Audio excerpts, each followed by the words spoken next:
13 sur YouTube. Merci une nouvelle fois de votre fidélité. On est de plus en plus nombreux.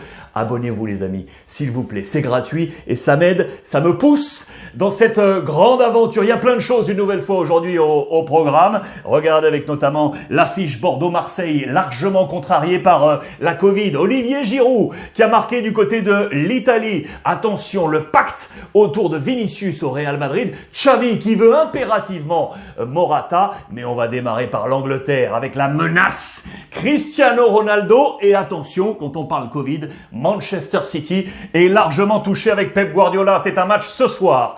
Troisième tour de FA Cup pour Manchester City face à Swindon Town. C'est à 21h. 21 cas Covid positifs côté Manchester City, les amis. Dont Pep Guardiola, ça tombe, fall, ça tombe comme des mouches. Le jeu de mots avec le FA de FA Cup et fall tomber comme des mouches du côté de Manchester City. Pour autant, pas d'appel à report de match. No call off. Vous le voyez ici, ce sont les jeunes qui vont jouer. Play Kids. Manchester City veut jouer ce match aujourd'hui. On a en tête bien évidemment la densité du calendrier. Et du coup, Pep Guardiola, pas assis sur le banc, il va agir au téléphone avec cet homme, Rodolfo Borrell. C'est la première fois en 10 ans qu'il va s'asseoir dans ce hot seat, ce poste si chaud. La première pour lui, l'adjoint de Pep Guardiola. Match ce soir très attendu et donc avec la menace Covid juste au-dessus. En parlant de menace, c'est l'autre information forte de la Première Ligue.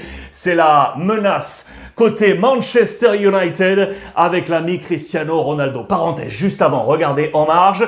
Côté Manchester City est ici et l'information United avec Paul Pogba, l'international tricolore qui pourrait rester finalement à United. Son agent est ici, Mino Raiola. On nous parle d'un nouveau deal autour de 500 000 livres, 500 000 livres par semaine pour Paul Pogba. Ce serait la nouvelle proposition de Manchester United. Affaire à suivre pour l'international français. La menace Cristiano, elle est ici les amis. Il en a assez, vous le savez, guerre ouverte du côté de United. On en a parlé déjà avant-hier et hier.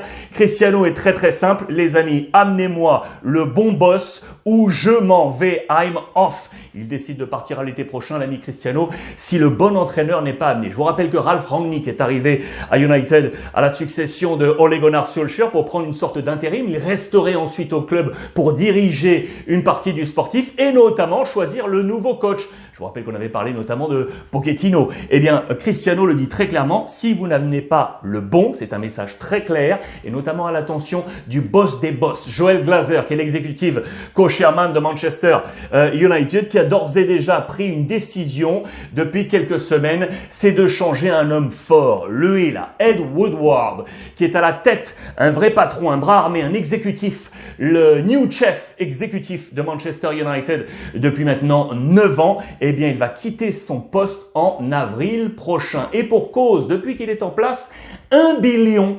1000 millions de livres dépensés en différents transferts et pas de titre de champion d'Angleterre. Et du coup, le père Glazer, il a dit bon, allez, il faut changer les cartes. Et du coup, c'est lui qui va arriver. Richard Arnold a parlé du 1er février, transition quelques semaines. Et donc, en avril, Ed Woodward va quitter Manchester United. Peut-être de quoi apporter des éléments à Cristiano Ronaldo. C'est une affaire à suivre.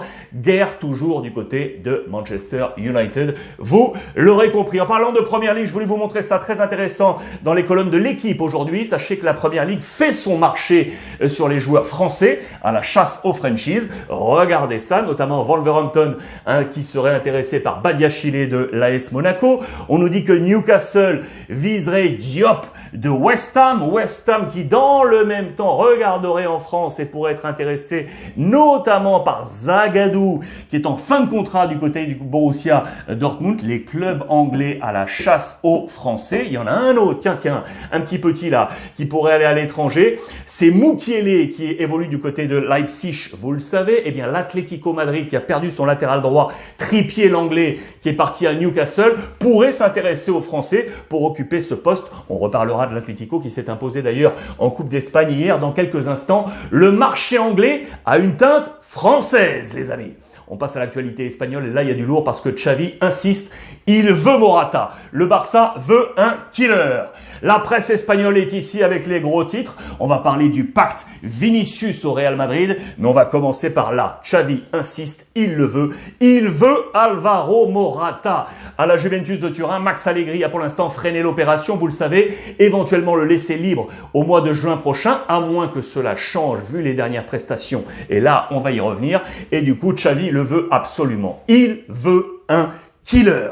On manque de buts au Barça. 10 matchs depuis l'arrivée de Xavi, 13 buts seulement inscrits. Vous l'aurez compris, il veut un killer, le mot est utilisé ici, et on fait une promesse. Le Barça a fait une promesse à Xavi, il aura un numéro 9 avant le 31 janvier, date de fin du mercato. Est-ce que ce sera Morata? Pas forcément certain. Une autre piste a de nouveau émergé. On avait déjà parlé d'Edinson Cavani de Manchester United. Vu la guerre ouverte, Manchester a décidé et aurait décidé de fermer ses portes au buteur uruguayen, ce qui ne serait pas le cas pour le Français Martial. On nous parle d'une possibilité de prêt jusqu'au terme du mois de juin prochain. Est-ce que Martial serait le nouveau numéro 9 du Barça? Affaire à suivre dans les prochains jours. Ou donc la piste Alvaro Morata. Le Barça qui s'agite logiquement parce qu'il faut vendre pour baisser la masse salariale. Je vous l'ai appris bien évidemment pour inscrire des jeunes comme Alves, ça c'est bon, c'est passé, mais surtout Ferran Torres. Ok, on a signé. Problème de financement et problème d'inscription. Il faut baisser cette masse salariale pour pouvoir inscrire Torres. La dernière information qui est tombée ce matin, ça c'était la presse dans Sport pour vous dire que c'était imminent la sortie de Coutinho. Les dernières informations de la matinée, c'est que c'est bon. Il va filer du côté de Aston Villa qui va prendre en charge 65% du salaire de Coutinho et donc baisser la masse salariale du Barça. Aston Villa avec Steven Gerrard à la tête qui veut Coutinho. Voilà qui va faire les affaires du FC Barcelone avec plusieurs dossiers. Vous le voyez, plusieurs clubs espagnols s'intéressent auprès du jeune Jude Gla qui a déjà marqué 3 buts avec le Barça, mais c'est pas dit très sincèrement qu'il le laisse partir, le coach du FC Barcelone. L'ami Luc de Jong qui devait filer à Cadiz. Vu qu'il est en train de patienter, eh bien Cadiz s'en est un poil énervé et finalement sortirait du game. Mais De Jong pourrait avoir d'autres pistes à l'étranger. Et puis il y a bien évidemment le dossier Dembélé, toujours, je vous en ai parlé hier, avec le Bayern Munich qui semblerait intéressé. Piste également autour de Dest, le latéral du Barça. On nous parle de Chelsea. Ça, c'est une affaire à suivre côté FC Barcelone. En attendant, en interne, ceux qui sont là, je vous l'ai dit également, 2 blessés lors du match de coupe. Araujo au niveau de la main, opération aujourd'hui. Opération aujourd'hui pour lui. Vous le voyez, l'Uruguayen qui n'a pas de chance. Il avait déjà manqué 5 matchs pour des petites blessures musculaires. Il va en manquer de nouveau avec cette opération. De Jong, c'est un peu moins grave que prévu. On le craignait avec une blessure musculaire. C'est assez léger. Normalement, il devrait être présent assez rapidement, sauf peut-être pour la demi-finale de Supercoupe face au Real Madrid. Affaire à suivre pour lui. Le Barça qui chercherait éventuellement toujours un défenseur central. Ça aussi, vous le savez. Et on aurait fixé lui là, l'ami Christensen de Chelsea. C'est une piste à faire à suivre du côté du FC Barcelone. Côté Real Madrid, les amis, je vous l'ai donc dit, on parle du pacte Vinicius. Le pacte Vinicius est ici. On parle d'une prolongation de contrat pour lui. On aurait pacté quoi? Eh bien qu'on va pas discuter avant l'été prochain. Pourquoi? Parce que le Real Madrid est actif sur 2 dossiers chauds, bien évidemment, Haaland et Mbappé. Et du coup, on est tombé d'accord. Ne t'inquiète pas, tu vas prolonger. Laisse-nous gérer d'abord les 2 gros dossiers et ensuite tu resteras au Real Madrid. Je vous rappelle que actuellement il touche 3,2 millions d'euros et dans les valorisations du marché actuel, il est l'une des plus grosses valorisations. On parle d'un montant transférable à 166 millions d'euros actuellement pour Vinicius qui fait partie, vous le savez, de ce trident magique du Real Madrid. Le Real qui va affronter le FC Valence ce week-end. Ça va être un gros match. Débrief ensemble sur YouTube, bien évidemment, avec Vinicius, Benzema, plus Asensio qui est en train de gagner des points. Il a marqué en coupe une nouvelle fois pour être le trident titulaire à E3, 39 buts aujourd'hui côté Real Madrid. Intéressant également, celui qui a gagné des points, c'est lui, Camavinga, l'autre Français qui a joué en coupe à la place de Casemiro, poste 6.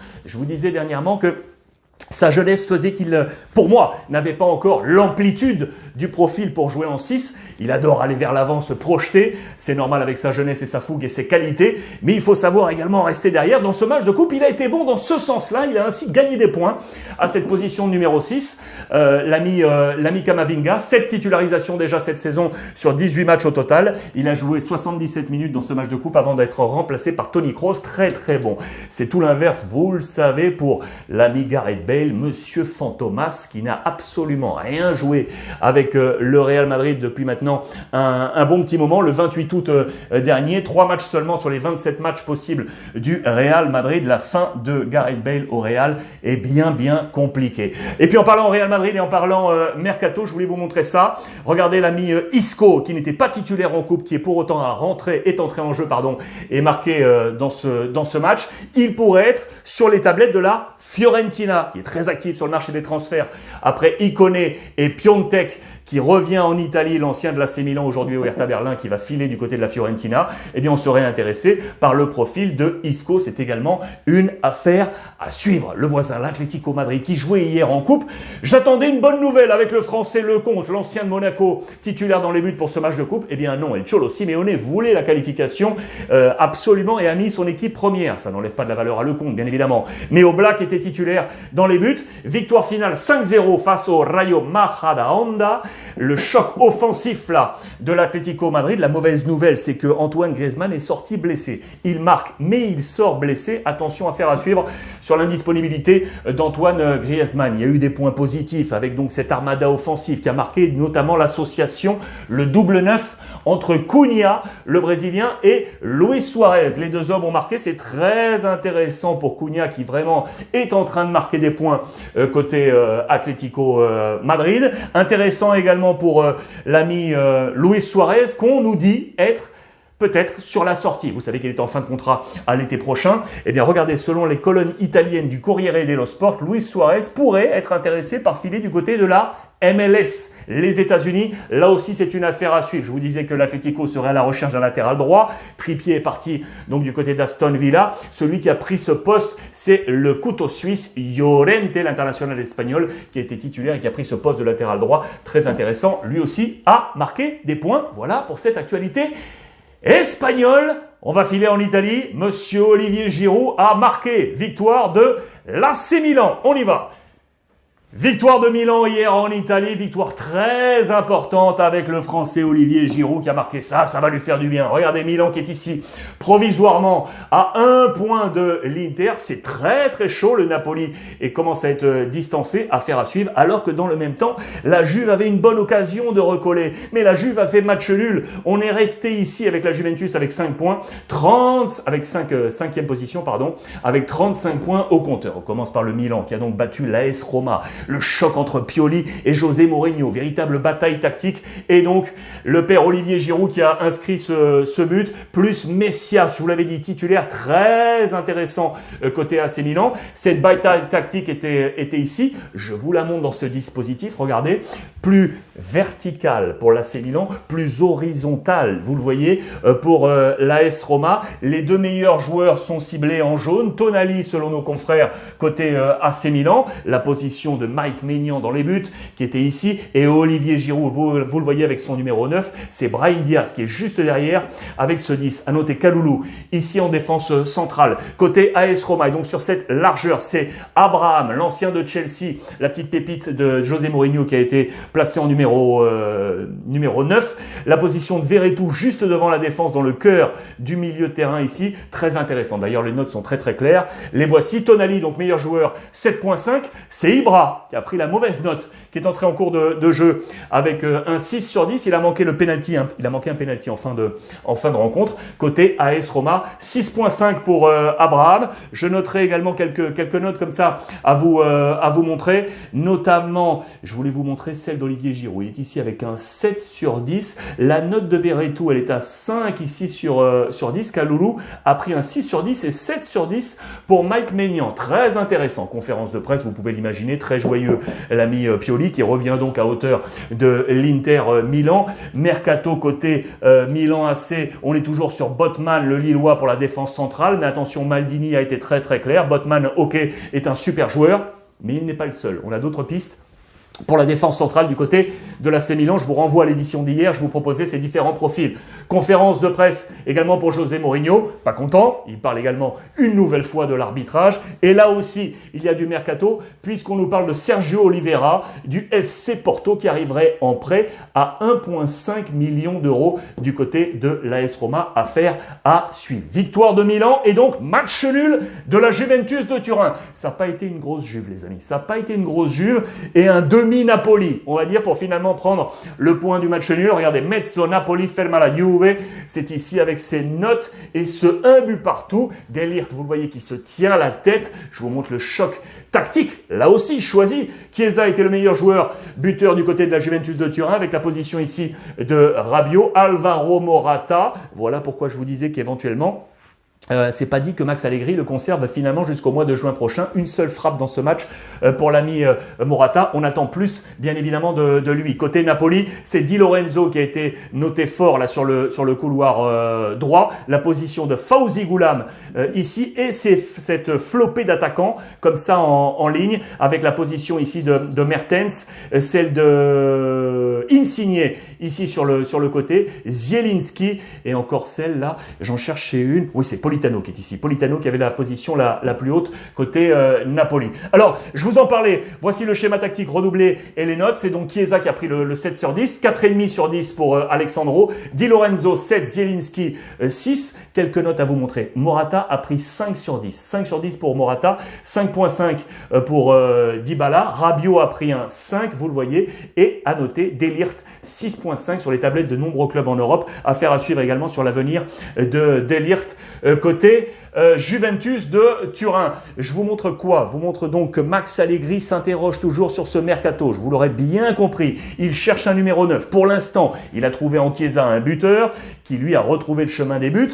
Est-ce qu'on garde, oui ou non, Morata? On n'a pas pour l'instant de remplaçant trouvé. Donc pour l'instant, on le garde. Mais vous l'aurez compris, on n'a pas trop de joie. Allegri, il y a du côté de Max Allegri et on cherche sur ce marché des transfert.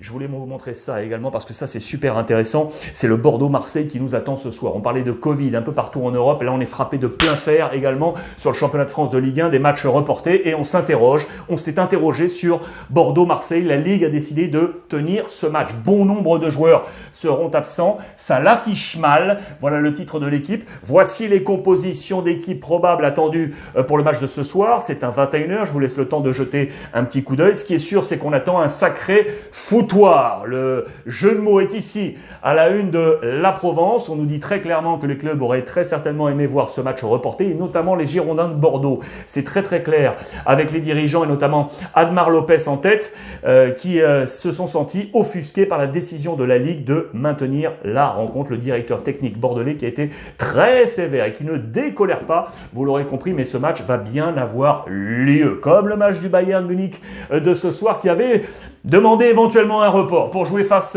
au Borussia Mönchengladbach et pour cause, énormément de cas Covid également du côté du Bayern. Et vous savez quoi? Eh bien, si à City on joue avec les gamins, c'est également la même chose du côté du Bayern Munich avec deux hommes qui ont des liens particuliers. Le premier, c'est lui, ici là les amis, il s'appelle Lucas Copado. 17 ans, il n'est autre que le neveu du patron du sportif du Bayern, le directeur sportif Hassan Salihamidzic. Eh bien, son neveu est là dans le groupe ce soir. Et il y en a un autre, si je vous dis que Ibra est au Bayern. Ibrahimovic, Arion Ibrahimovic, 16 ans. C'est un homonyme, rien à voir avec la famille de Zlatan Ibrahimovic. Il est né à Nuremberg, le jeune bavarois. Il est là dans le groupe du Bayern ce soir pour affronter le Borussia Mönchengladbach. 20h30, match très très attendu. Et pour terminer cette nouvelle revue de presse, je voulais une nouvelle fois saluer tous les copains d'Afrique qui